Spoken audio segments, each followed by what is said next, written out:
ಏನು ಜನವರಿ 3ನೇ ತಾರೀಕು 2026ರಂದು ಕಲ್ಯಾಣ ಕರ್ನಾಟಕದಲ್ಲಿ ಬರುವಂಥ ಬಳ್ಳಾರಿಯಲ್ಲಿ ಏನು ಮಹರ್ಷಿ ವಾಲ್ಮೀಕಿ ಅವರ ಪುತ್ಥಳಿಯನ್ನು 9 ಅಡಿದು ಪುತ್ಥಳಿಯನ್ನು ಅನಾವರಣ ಮಾಡ್ತಾ ಇದ್ದಾರೆ. ಇದರ ನೇತೃತ್ವವನ್ನು ಭರತ್ ರೆಡ್ಡಿ ಶಾಸಕರು ಇವತ್ತು ಅದನ್ನು ನೇತೃತ್ವವನ್ನು ತಂದಿದ್ದಾರೆ.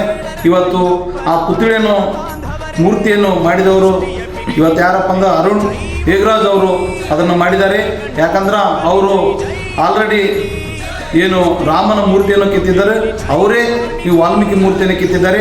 ಹಾಗಾಗಿ ವಿಶೇಷ ಇರೋದ್ರಿಂದ ಇವತ್ತು ನಮ್ಮ ಸಮುದಾಯದವರು ಬಳ್ಳಾರಿಯಲ್ಲಿ ಸುಮಾರು ಜನ ಸಚಿವರು, ಶಾಸಕರು ಎಲ್ಲರೂ ಅಧಿಕಾರ ಅನುಭವಿಸಿದರು ಮತ್ತು ಸೋತವರಿದ್ದಾರೆ, ಗೆದ್ದವರಿದ್ದಾರೆ. ಇವಾಗ ಅಂಥವರು ಅಲ್ಲಿ ಮಾಡಲಿಲ್ಲ. ಆದರೆ ನಮ್ಮ ಸಮಾಜ ಬಗ್ಗೆ ಕಾಳಜಿ ಇಟ್ಟುಕೊಂಡು ಭರತ್ ರೆಡ್ಡಿ ಅವರು ತಮ್ಮ ವೈಯಕ್ತಿಕ ಅದರ ಮ್ಯಾಗೆ ಇಂಟ್ರೆಸ್ಟನ್ನು ತೋರಿಸ್ಕೊಂಡು ನಮ್ಮ ಸಮಾಜ ಬಗ್ಗೆ ಏನು ಮಾಡಿದಾರಲ್ಲ, ಇವತ್ತು ವಾಲ್ಮೀಕಿ ಅನ್ನು ಕೊಟ್ಟು ಈ ಜಗತ್ತಿಗೆ ವಾಲ್ಮೀಕಿಯನ್ನು ಕೊಟ್ಟಂಥವ್ರನ್ನ ಇವತ್ತು ಮಹರ್ಷಿ ವಾಲ್ಮೀಕಿ ಪುತ್ಥಳಿಯನ್ನು ಅನಾವರಣ ಮಾಡ್ತಾ ಇದ್ದಾರೆ. ನಾನು ಸೋಷಿಯಲ್ ಮೀಡಿಯಾದಲ್ಲಿ ನೋಡಿದೆ, ಮೊನ್ನೆ ಬಳ್ಳಾರಿ ನಗರದಲ್ಲಿ ಭಾಳ ಅದ್ದೂರಿಯಾಗಿ ಸ್ವಾಗತವನ್ನು ಮಾಡಿಕೊಂಡರು.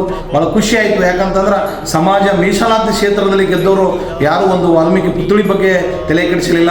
ಆದ್ರೆ ಒಬ್ಬ ಜನರಲ್ ಕ್ಷೇತ್ರದಲ್ಲಿ ಗೆದ್ದು ನಮ್ಮ ಸಮಾಜದಲ್ಲಿ ಕಳಕಳಿ ಇಟ್ಕೊಂಡಿದ್ರಲ್ಲ, ಅದು ಭಾಳ ಹೆಮ್ಮೆಯ ಪಡುವಂಥ ವಿಷಯ.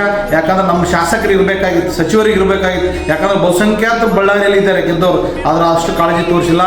ನಾವು ವೈಯಕ್ತಿಕವಾಗಿ ಭರತ್ ರೆಡ್ಡಿ ಅವರಿಗೆ ಅಭಿನಂದನೆಗಳು ಹೇಳ್ತೀವಿ.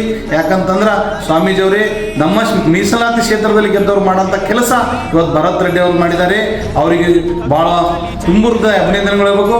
ಆ ಕಾರ್ಯಕ್ರಮ ಜನವರಿ 3ನೇ ತಾರೀಕಿಗೆ ನಾವೆಲ್ಲರೂ ಈ ಕಲ್ಯಾಣ ಕರ್ನಾಟಕದಲ್ಲಿ ಬರುವಂಥ ಎಲ್ಲ ವಾಲ್ಮೀಕಿ ಸಮುದಾಯದವರು ಎಲ್ಲರೂ ಹೋಗಿ ಹೆಚ್ಚಿನ ಸಂಖ್ಯೆಯಲ್ಲಿ ಹೋಗಿ ಯಶಸ್ವಿಗೊಳಿಸಬೇಕು ಮತ್ತು ಅವರಿಗೆ ಈ ಕಾರ್ಯಕ್ರಮ ಯಶಸ್ವಿ ಮಾಡಿ ಭರತ್ ರೆಡ್ಡಿ ಅವರಿಗೆ ಒಂದು ಯಶಸ್ವಿಯನ್ನು ಅವರಿಗೆ ಶಕ್ತಿ ತುಂಬುವಂಥ ಕೆಲಸ ನಾವು ಮಾಡಲೇಬೇಕಾಗಿದೆ. ಹಾಗಾಗಿ ಯಾಕಂತಂದ್ರೆ ಅಲ್ಲಿರುವಂಥ ಶಾಸಕರಿಗೆ ಸ್ವಲ್ಪ ಅವ್ರಿಗೆ ಕೂಡ ಕಾಳಜಿ ಬರಬೇಕು.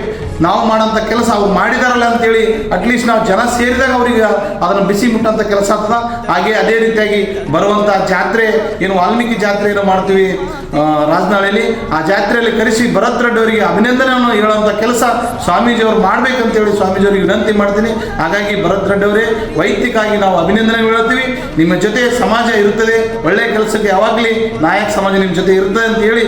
ಯಾಕಂದ್ರೆ ನಮ್ಮ ಸಮಾಜದವರು ಮಾಡೋಂಥ ಕೆಲಸ ನೀವು ಮಾಡಿದ್ರಿ. ಭಗವಂತ ಮಹರ್ಷಿ ವಾಲ್ಮೀಕಿ ಅವರು ಸದಾ ನಿಮ್ಮ ಮೇಲೆ ಅವರ ಪ್ರೀತಿ ಇರಲಿ, ನಮ್ಮ ಸಮಾಜ ಬಗ್ಗೆ ಇದೇ ರೀತಿಯಾಗಿರಲಿ, ನಿಮ್ಮ ಜೊತೆ ಕೈ ಜೋಡಿಸ್ತೀವಿ ಅಂತೇಳಿ ಆ ಕಾರ್ಯಕ್ರಮ ನಾನು ಬರ್ತೀನಿ, ನಮ್ಮ ಸಮಾಜದವರು ಎಲ್ಲರೂ ಬರಲಿ ಅಂತೇಳಿ ಕರೆ ನೀಡ್ತೀವಿ. ಧನ್ಯವಾದಗಳು.